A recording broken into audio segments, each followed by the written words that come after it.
Okay, this video is on Eudora Welty. So her dates are 1909 to 2001, so it really hasn't been that long since she was alive, and she grew up in Mississippi, so she is definitely a Southern author and is definitely known for her stories set in the South. She was well educated for a woman of her time, and in this time it is becoming a lot more common for women to go to college and have careers. So the feminist movement from realism and modernism has done its work. There's still work to do, but there's definitely a lot more privilege for women in this time. Something interesting to note about her biography is that she was employed at the Works Progress Administration, was basically something that a government organization that came out of the Depression, where FDR was trying to create jobs for people and trying to take stock of how the nation had been affected. And so basically, what her job was to go door to door and interview people and ask them questions about their jobs and their income and, um, how many people live there, who all worked. And so it is said that she got a lot of material for her stories. She also worked as a photographer for the WPA. So a lot of people say there's a lot of story sources coming from this time in her life. What she's most well known for, though, are her Southern Gothic stories, which leads us to a discussion of the Southern Gothic style. So, this was a literary movement that spanned the 40s to the 60s, and it was a movement rooted out of the South that showed a fascination with the grotesque, with the macabre, which is a great French word, which just means having to do with death. And when you think of the word Gothic, you probably think of something very dark and death-like. You think of Gothic architecture has gargoyles and things like that. And so these are stories that are concerned with dark subjects. The characters in Southern Gothic stories are often deeply flawed or disturbed. And one story you've already read that fits in this category is A Rose for Emily, which Emily in that story was definitely a deeply disturbed character. So we do see, Faulkner was a Southern author, so we see that. We have the dark humor that I talked to in the introduction to postmodernism, where things that shouldn't be funny become humorous. We'll see this particularly in Petrified Man and then Good Country People, which you're reading later this week. And then finally, as a whole, these stories have a commentary on social issues such as poverty, violence, racism, moral corruption. Petrified Man, in particular, is a commentary on gender and hypocrisy. It's not your typical female perspective on gender because Welty is actually, she's more critical of her gender than you might imagine. She shows these women as being very hypocritical, very two-faced women who are very control focused. So it's a very interesting look at gender. All right, so let's move on to the story Petrified Man, and I hope you have your textbook in front of you. I am going to be reading some quotes just like I would in class. So we're in the third volume of the anthology now, and we're starting on page 45 is where this story starts. So Petrified Man, the first thing we need to talk about is setting. And this story can be a little hard to follow because basically the plot unfolds in a series of two conversations that take place in a beauty parlor. So between Mrs. Fletcher, who is getting her hair done, and Leota, who is the hairdresser doing her hair. And so it's a little harder to follow because we have to follow these women's dialogue and what, is happening that they're talking about. So the beauty parlor is really interesting. A beauty parlor for women is a place for exaggeration and disguise, and this is where women go to get their hair colored. It's where they go to get their nails done. It's where they go to get, this was the era of getting a perm. When I was really young, it was still a big thing to get a perm, and I remember saving up my money so I could have curly hair, um, like my friend Jessica, because my hair is not naturally curly.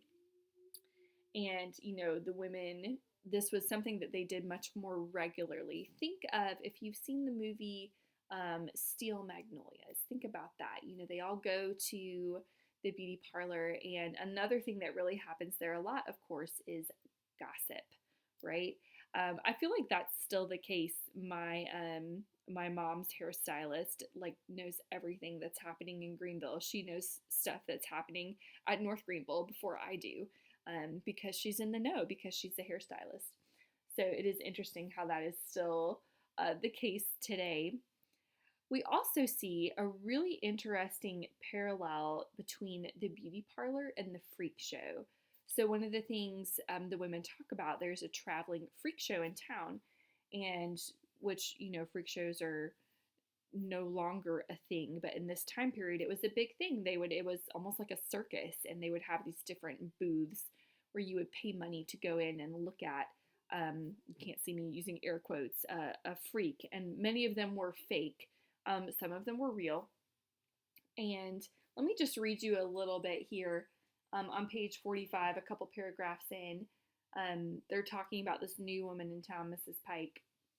"Who's Mrs. Pike?" asked Mrs. Fletcher, settling back.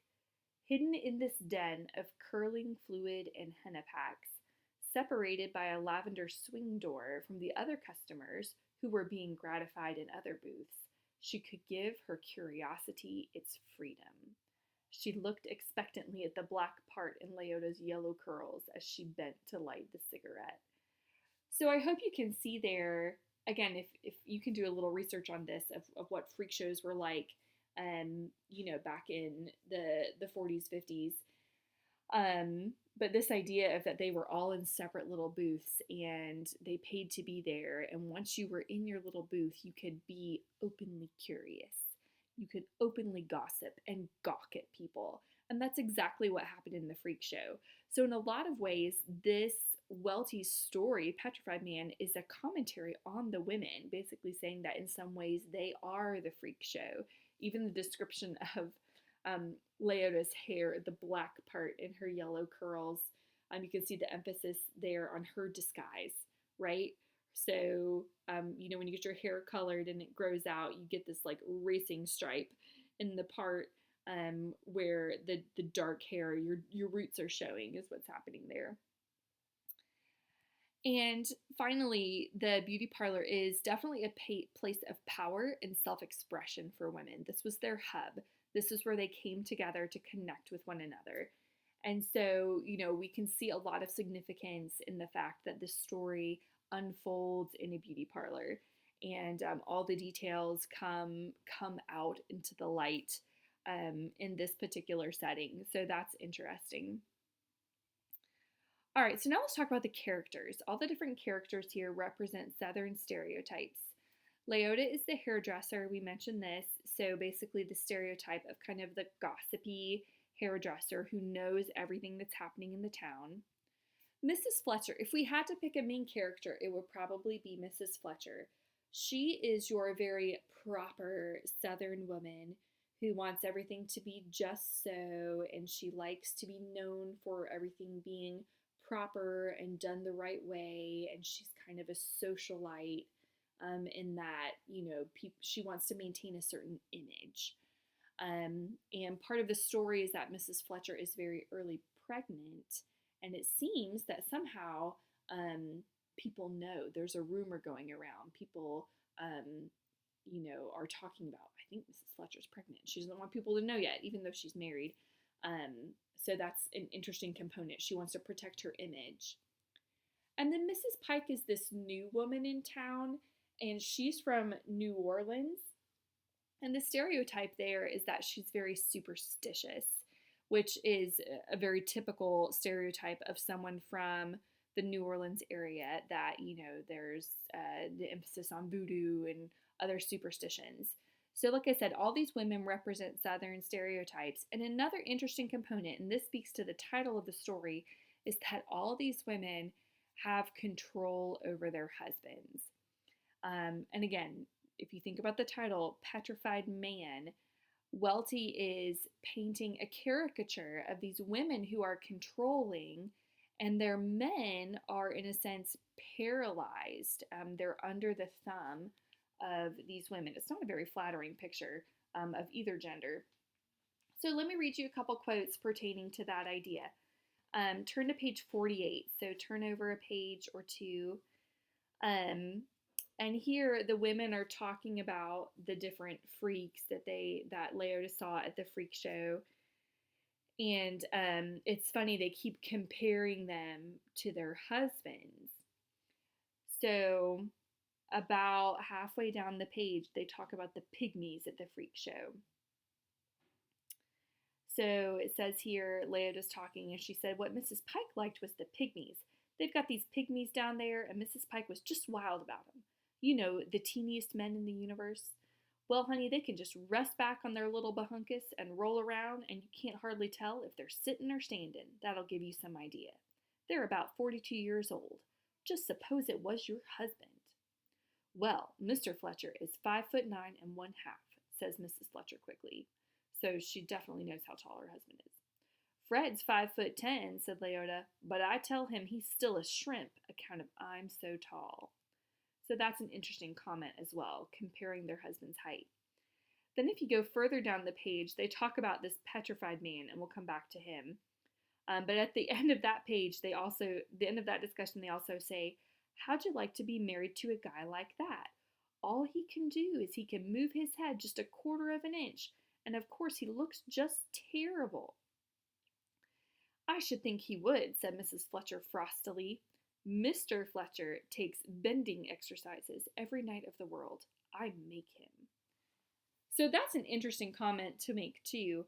And I'm sure the men in my audience listening, if you just think about if your girlfriend or wife had a workout schedule for you, how demeaning that would feel. But that's basically what's going on here. She's like, oh, well, I have a schedule of stretches and workouts that my husband has to do because I need him to keep in shape.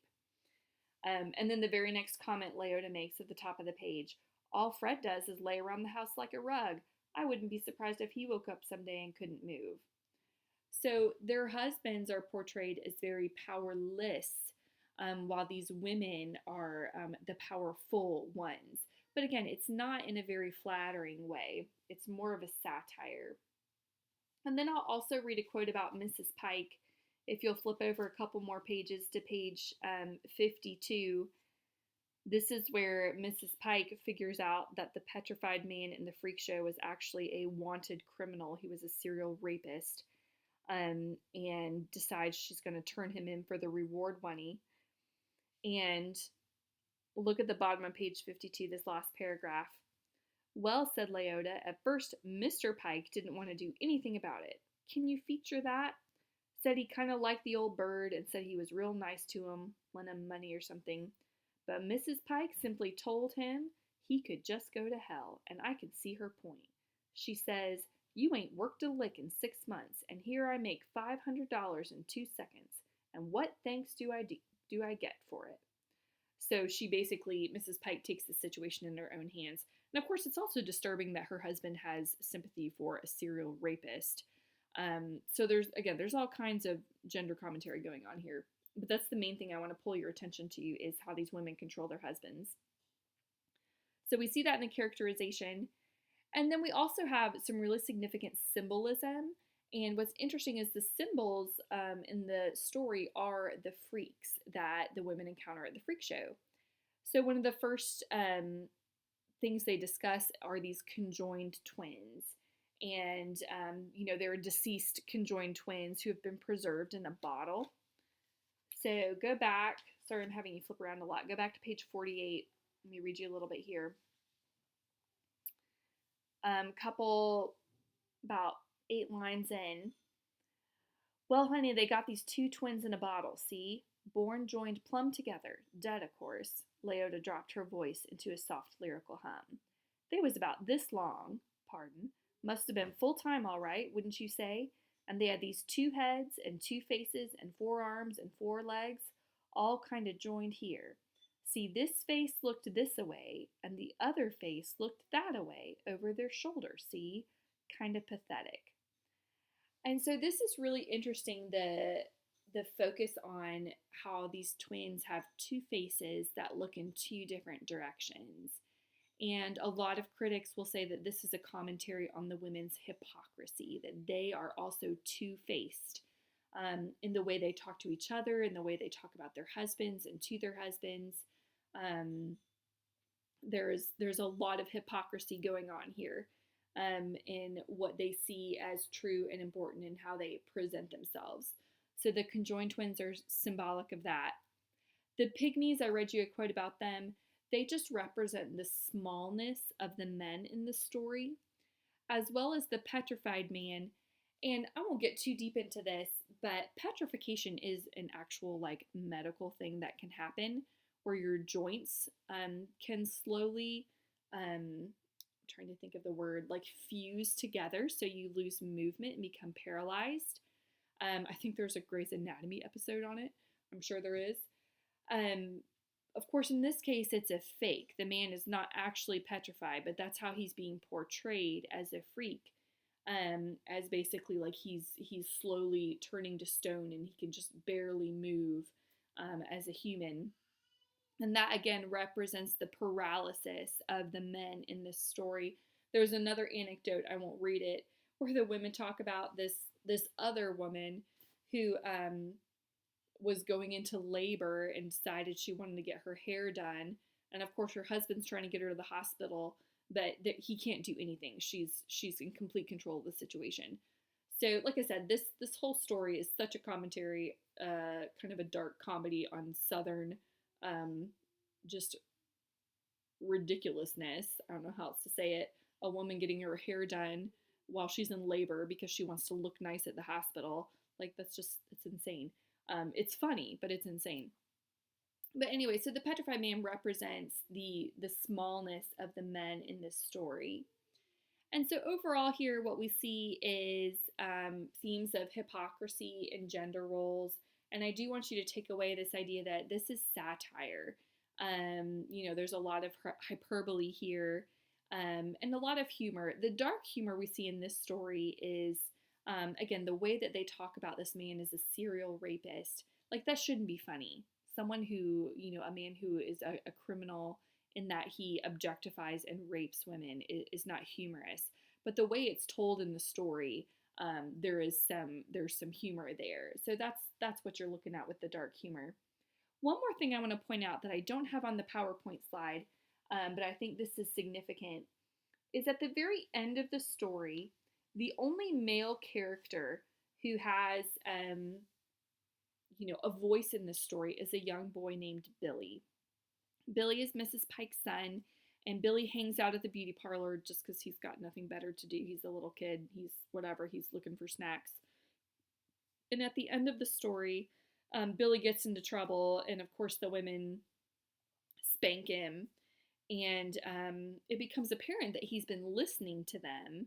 He's been listening to Mrs. Fletcher and Leota, and they're both salty that they didn't get any reward money for turning in the Petrified Man.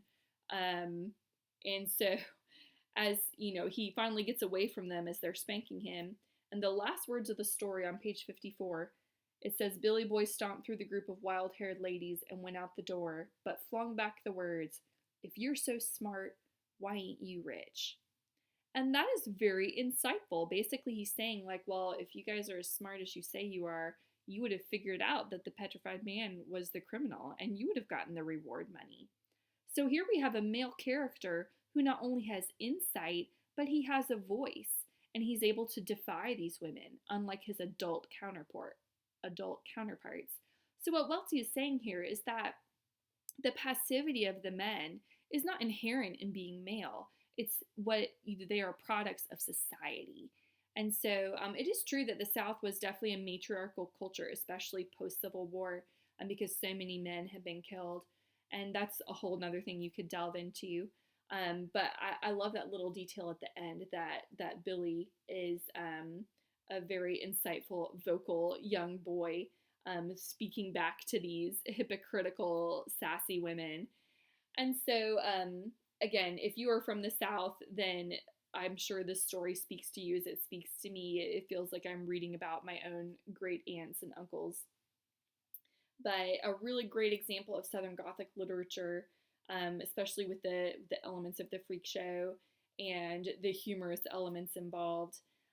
So I hope you enjoyed it, and I hope that this video brought some clarity to the analysis.